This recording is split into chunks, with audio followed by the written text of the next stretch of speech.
Yes, Kenya won. And then immediately lost to Kenya. Good evening, Africa. Thank you. Thank you, thank you, thank you. Keep clapping, keep clapping. I want my neighbors to think I've finally made it. Our big story tonight, Kenya suspends ticket sales for some African National Championship matches, or as they love to call it, CHAN. Which always beats my understanding. What were they trying to do? I mean, African National Championship could only need 3 letters A and C. Not CHAN? You know, I see letters, but I don't see any resemblance. I mean, if they wanted it to look cool, they could have just, written it CHAM as in championship. But anyway, a lot of bad decisions were made. Yeah, Kenya suspends ticket sale for some African National Championship matches. Yeah, after a chaotic scene overshadowed their big win over Morocco. Yes, Kenya won. And then immediately lost to Kenya. And by the way, I want to ask something that I don't always ask you guys. Can you please just take a second and click subscription button there, and then let's build this channel together and make African news fun again. You see, here in Africa, football is not just a sport, it's a religion. Yeah, except here instead of baptism, we just throw people up in the air and hope they land on their feet. Yeah, and when we say football fever, we are not joking. Yeah. Right now in Nairobi, there's a guy with an actual malaria from queuing outside the stadium for 12 hours. Now, the newspaper said chaotic scenes, which is a polite journalism for these people were fighting like they were in telenovela finale. Yeah, and they didn't even sell tickets in an orderly manner. No, it was a mosh pit. Yeah, it looked less like a sporting event, but more like a free Beyonce concert in Kawangware. Witnesses described pushing, shoving, and stampede, and that was before the gates even opened. Kenya, I love you, but if your fans warm up harder than players, we might need to reconsider who is on the pitch, because you seem to be more active than the players, even though they won. You guys, calm down, okay? Calm down. Kenya beating Morocco is a big deal. In fact, a huge deal. Morocco, they went to semi-final of World Cup. Beating them is like showing up to work late and still get promoted. Yeah, but then after the victory, Nairobi celebrated with the traditional riot, but keep it sporty. Yeah.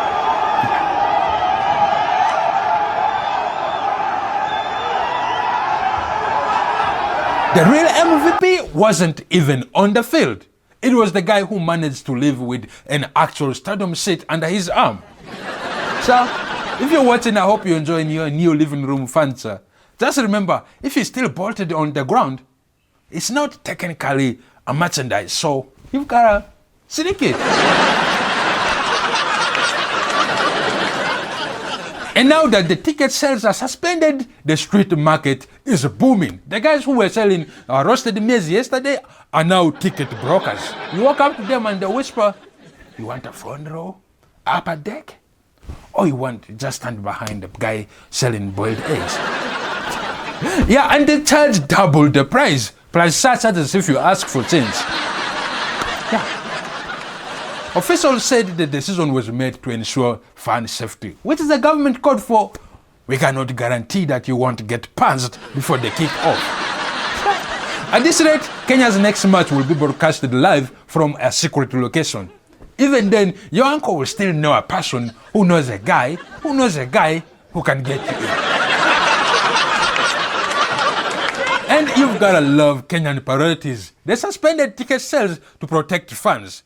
But the pothole that's outside the stadium, which is big enough to host its own matches, is still there. In fact, I think it's now part of official warm-up drill.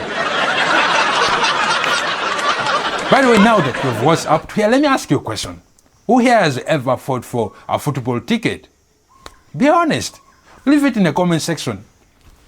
By the way, those who are not putting up their hand or not leaving it in the comment section, they are Arsenal fan or they are just lying. Let's be honest, African football matches are the only event where the games start at the gate If you survive the entry, yeah, the match itself is just a halftime entertainment.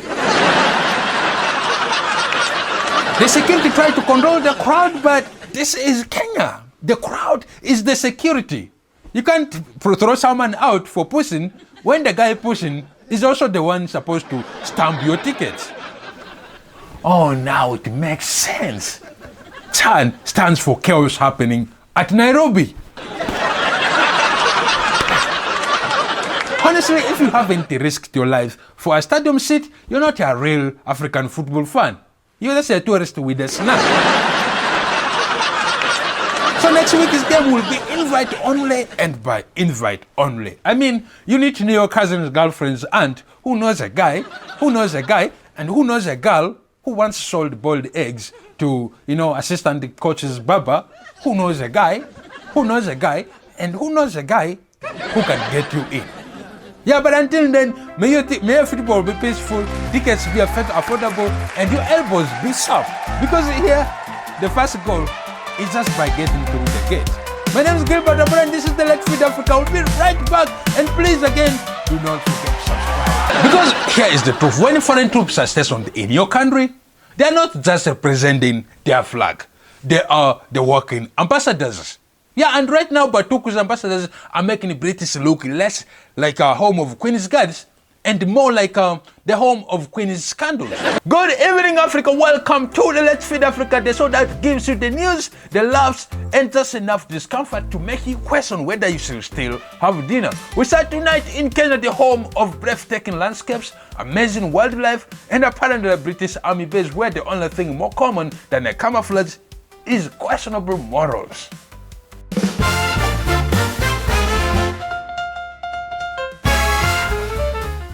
An investigation by British Army has found that some soldiers stationed at the British Army Training Unit in Kenya, or Batuk in short, have been using sex workers despite the ban that's been in place since 2022. Yeah, the Army says this is happening at a low to moderate level. Low to moderate level? That sounds less like a military misconduct report, but more like a chill pepper rating at Nando's. Yeah, our soldiers don't use sex workers often. Just enough to keep the locals spicy. This report covered over 2 years, and here's the thing, the army didn't just stumble across this. They launched an investigation after an ITV documentary exposed soldier behaviour at the base. Yeah, because nothing motivates change like a bad PR on a British television. It's worth remembering this isn't even the first scandal. Back in 2012, a local woman called Agnes Wanjiru was allegedly murdered by a British soldier, and her body was found in a septic tank. Yeah, ever since then, there's been a string of allegations about misconduct at the base. Now, I don't know who's in charge of soldier behavior training, but if the lesson plan starts with, don't kill people, and the soldiers still fail the test, maybe the training isn't working. Maybe. The army said they have found 35 suspected cases of soldiers paying for sex since July 2022 out of 7,666 soldiers. So which means statistically it's just a handful. But here's the problem. The handful still have power to ruin lives. And the army insists it's not out of control, which is exactly the kind of phrase people use right before you find out it is actually out of control. This is like saying, yes, the ship is sinking, but only at a low to moderate level. Sir, the water is still coming in. One of the solutions is something called Sharkwatch, which is basically a sergeant following junior soldiers around when they go out. I love that. They named it like a wildlife documentary. Here we see the young British soldier in his natural habitat, the Nanyuki nightlife. Luckily, the Alpha Sergeant is here to keep him from engaging in his favorite mating rituals, awkwardly offering 1,000 shillings for bad decisions. Let's be clear, the ban on paying for sex workers isn't about policing love lives. It's about stopping exploitation and abuse. The British Army itself said it preys on vulnerable. But apparently some soldiers heard that and said, Yes, but what if we just did it moderately? Meanwhile, in Kenya, MPs are also investigating broader allegations, incidents caused by British troops, abandoned children fathered by the soldiers, and other mistreatments. And early this year, one soldier was sent back to UK after being accused of rape. Yeah. So if you're keeping track, that's murder allegations, sexual exploitations, and fathering and abandoning kids. This base is less training camp and more colonial hangover with uniforms. The army says they will implement all the report's recommendations, which is more training and easier dismissal of soldiers who break the rules, which is good. But honestly, here is my suggestion. If you really want to stop misconduct, don't teach these soldiers how to follow rules. Teach them how to not be the kind of headline that I have to make jokes about on this show. Because here is the truth. When foreign troops are stationed in your country, they are not just representing their flag. They are the working ambassadors. Yeah, and right now Batuk's ambassadors are making British look less like a home of Queen's Guards and more like the home of Queen's scandals. And that is low to moderate truth. I'm Gilbert Drapari, and this is the Let Feed Africa, and please don't forget to subscribe. And as always, thank you for watching.